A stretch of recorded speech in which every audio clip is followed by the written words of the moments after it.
Hello guys, നല്ല അടിപൊളി butter chicken recipe കണ്ടാലോ എന്നാൽ പിന്നെ നമുക്ക് തുടങ്ങാമല്ലേ. അപ്പോൾ 1 കിലോ ചിക്കൻ്റെ അളവിൻ്റെ റെസിപ്പി ആയിട്ട് നമ്മൾ പറഞ്ഞിരുന്നത്.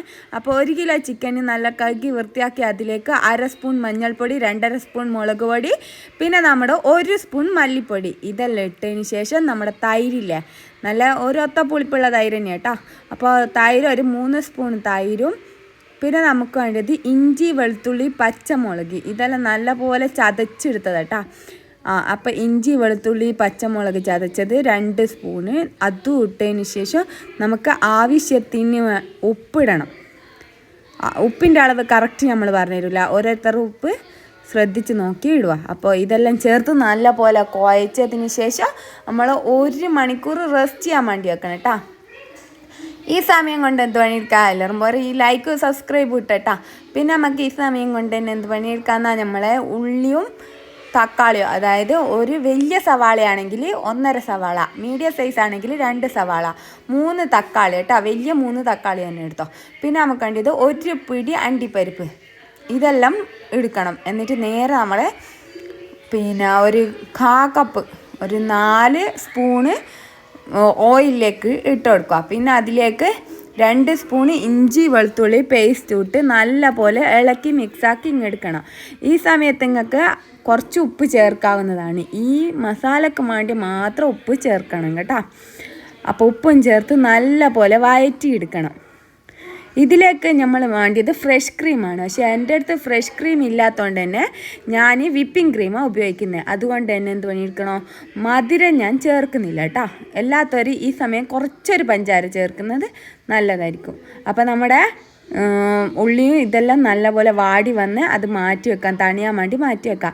അപ്പോഴത്തേക്ക് നമ്മൾ റെസ്റ്റ് ചെയ്യാൻ വെച്ച ചിക്കൻ നേരെ എണ്ണയിലിട്ട് പൊരിച്ചിങ്ങെടുക്കാം. അതായത് ഡീപ് ഫ്രൈ മാണ്ടിയോലിക്ക്, അത് നല്ല പൊരിഞ്ഞ് മാണ്ടിയോലിക്ക് ഇത്രയും ഓയിലിൽ പൊരിച്ചെടുക്കുക. എല്ലാത്തോലിക്ക് നമ്മൾ മീനെല്ലാം പൊരിക്കുന്ന പോലെ കുറച്ച് എണ്ണയിലിട്ട് പൊരിച്ചെടുത്താൽ മതി. ഓയിൽ തന്നെ ഉപയോഗിക്കാൻ മസ്റ്റായിട്ട് ശ്രദ്ധിക്കണം. ഇതിനൊരിക്കലും വെളിച്ചെണ്ണ ഒരു ടേസ്റ്റ് കൊടുക്കൂല. അപ്പോൾ ഈ ചിക്കൻ നമുക്ക് പൊരിഞ്ഞ് വരുമ്പോഴത്തേക്ക് നമ്മുടെ ഈ സവാളയെല്ലാം നല്ല പോലെ ഫൈനാക്കിയിട്ട് തന്നെ അരച്ചെടുക്കണം കേട്ടോ. വേണമെങ്കിൽ 1/2 കപ്പോളം വെള്ളം ചേർത്ത് നല്ല ഫൈനാക്കി അരച്ചെടുത്തോളെ. എന്താ പറയണ്ടേ, ഒരു കഷ്ണവും പാടില്ല കേട്ടോ. അപ്പോഴത്തേക്ക് നമുക്കൊരു പാത്രത്തിലേക്ക് ഈ കഷ്ണം ബട്ടർ, അതായത് ഏകദേശം 1.5 സ്പൂൺ ബട്ടർ കാണും അല്ലേ. അപ്പോൾ ആ ബട്ടർ മെൽട്ടായി വന്നാൽ അതിലേക്ക് നമ്മൾ അരച്ച് വെച്ചിരിക്കുന്ന നമ്മുടെ മിക്സും പറഞ്ഞ്, പിന്നെ മിക്സി കഴുകിയിട്ട് കുറച്ച് വെള്ളം പാരണം. അപ്പോൾ നമുക്ക് കട്ടിയുള്ള ഇതിലേക്ക് ഇത് നല്ല പതച്ച് വരുമ്പോൾ 1/4 ടീസ്പൂൺ മഞ്ഞൾപ്പൊടി, 1 സ്പൂൺ മുളക് പൊടി, പിന്നെ 1 സ്പൂൺ മല്ലിപ്പൊടിയും കുരുമുളക് പൊടി, എരിവിനനുസരിച്ചുള്ള കുരുമുളക് പൊടി. അപ്പോൾ ഇതും ചേർത്ത് നല്ലപോലെ ഇളക്കുക കേട്ടോ. അപ്പോൾ 1 സ്പൂണെങ്കിലും കുരുമുളക് ഇട്ട് ഇത്തിരി സ്പൈസി ആയാലല്ലേ ടേസ്റ്റ് ഉണ്ടാവും.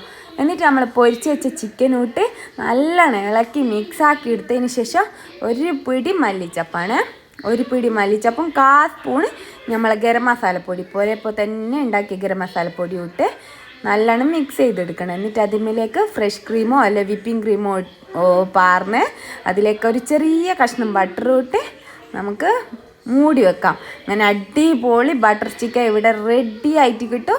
മസ്റ്റായിട്ട് ട്രൈ ചെയ്തേട്ടാ. നല്ല അടിപൊളി കിടക്കാച്ചി സാധനം, മസ്റ്റ് ട്രൈ. ഇഷ്ടപ്പെട്ടാൽ ലൈക്ക്